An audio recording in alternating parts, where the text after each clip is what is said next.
everyone, my name is Maya. This is a new season of Ask an American. This is Marcel. Hey, what's up, guys? And you already know him from our other episodes. This is Alex. Hi.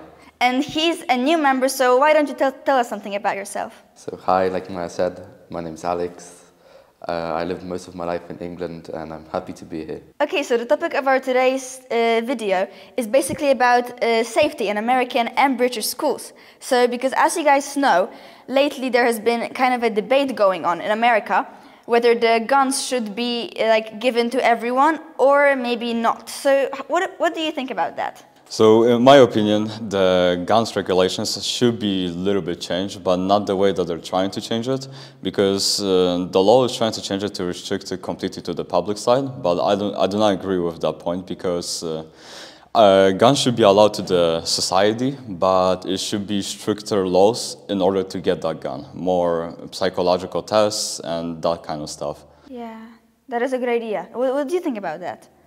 Well, in my opinion, giving guns out to people in the society it's not a bad idea, but people should probably get tested physically, mentally before they do actually get the weapon into their hands, because there is a lot of examples where we see that a gun in the wrong hands can end badly. Yeah, so we're kind of having the same opinion base. Yeah, you both are having the same kind of opinions. I think I have the same way of thinking, except I think that maybe the gun should be more available to the people who actually can show that they have really good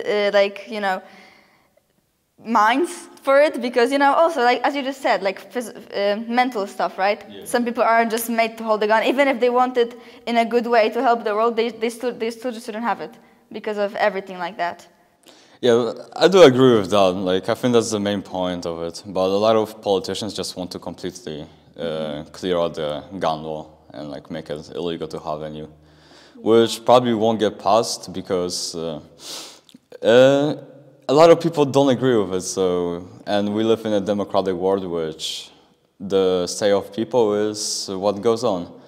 And Maya, I heard that you're half Belgian. How about you tell us something about yourself? Yeah, so basically my dad is Belgian, so I never really lived there. However, I go there really often, quite a lot of times. Every single time we have longer weekends or during summer or winter break.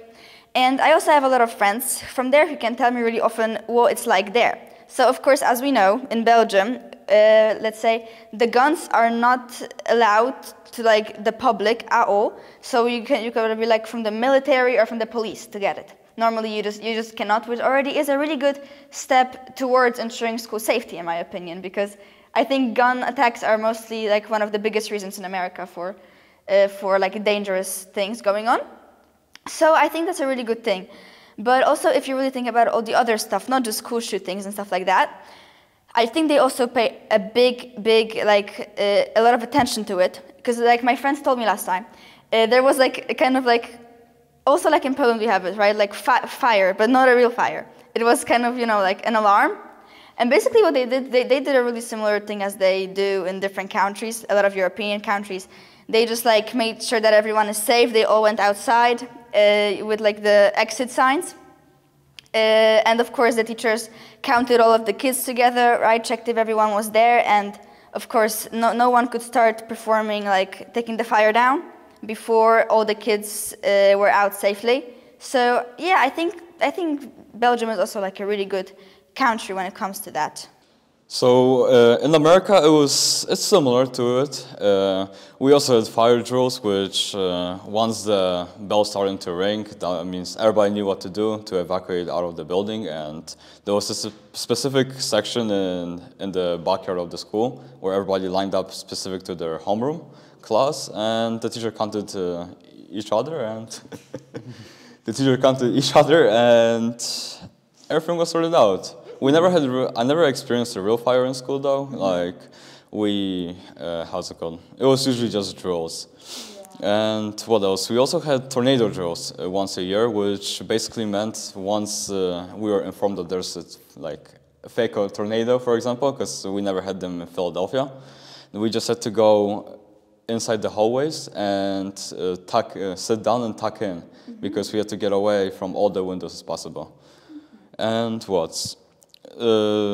school, how's it called? For like in case of an intrusion, there was also drills. We had them like once or twice a year, which basically once on the announcements they said that this is a drill. We had to go in the back of the classroom and tuck in, which for me is like kind of unpractical because like if in case there's an actual threat, the person that's trying to hurt us, they're just gonna have us in one place, which is kind of impractical for me. Yeah, I think also when it comes to all the school shootings, a lot of people like say to like stay calm, but it's really hard to stay calm, right? Because like you know you're about to like there's a big chance of getting shot, and they're just like tuck in. And I mean I would tuck in for like the sake of my life, but to be honest, that's what I think I would do. But people aren't really sure of what they would actually do in that case, right? Some people will say that they will run. What would you do, for example, right? If I had a school shooter in my school, I would probably hide. I wouldn't run because if he did find me, what would the running give me? Because if there isn't a place to hide, I wouldn't be able to do anything. I would just get shot. Yeah, it's also kind of true. I also think quite a lot about the fact that a lot of people just like try to like outsmart the shooter, which is really unclever, to be honest, because you should even if you know that he has bad intentions, you should still be nice to him no matter what, right? Because like you should obey him. You should be nice to him. But Well, it kind of depends because like if the shooter comes into school, it's kind of like he has only one point of being there, and he has only one purpose. Honestly, I would just dip out of the school. Honestly, I wouldn't hide, especially in the classroom, because like once he like busts down the door or something, break in, it's basically over. yeah, it is. It is over. For example, I don't really remember the country. Was it like the Czech Republic, I think? There was like this kind of Costa thing. Did you hear of that? Yeah, I think I heard about Yeah, it. In so there was like, he was a boy, he was our age, like, he was more like our age, 14, 15 years old, something around that. And he was like, I heard he was being bullied by like a few people, and because of that, he just started shooting everyone. However, some person told him like, please don't do it, and he just like ended up shooting her leg, but she survived. That's good. He was there just to shoot a few people, because he had like a list, right? But he just ended up shooting a lot of different ones too. So that's pretty weird, you know? They come here with one intention, but from the other side, they can make the intention or smaller or bigger, depends of like, kind of like their mentality, right? Yeah, we had a similar list, like not that long ago in America, where it got public to the internet, and there was like specific district that got predicted that there's gonna be a school shooting there, which kind of scared a lot of people. But then I think it turned out to be just one big, like somebody tried to make a joke. These jokes are so unfunny, honestly. I really don't get them.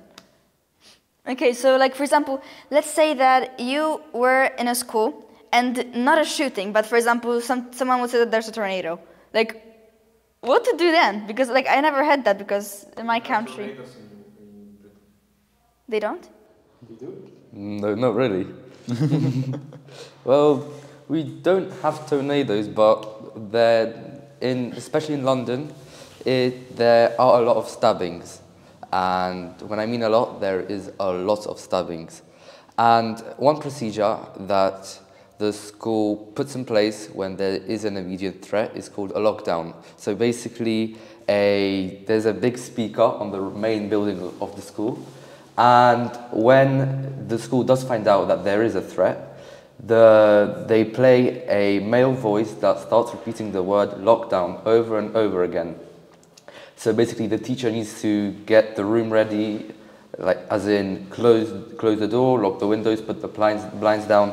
And the students just sit down really low in their chairs and basically wait until they cool off the threat. And that is basically it. I had one example where in a shop really, really close to my school, there was a stabbing during school hours where they did put a lockdown in place, and we waited for about 25 minutes until they did take the lockdown out of play. So today, guys, you guys have learned about American and UK drills and how you can stay safe while studying in school. Yeah, I want to thank the both of you for today's video. It was really, really fun interviewing with the both of you. Yeah, no problem. And my opinion, it was a great occasion to compare the American and the British accent. And comment down below if you'd want to see more videos including us. Okay, see you. Bye-bye.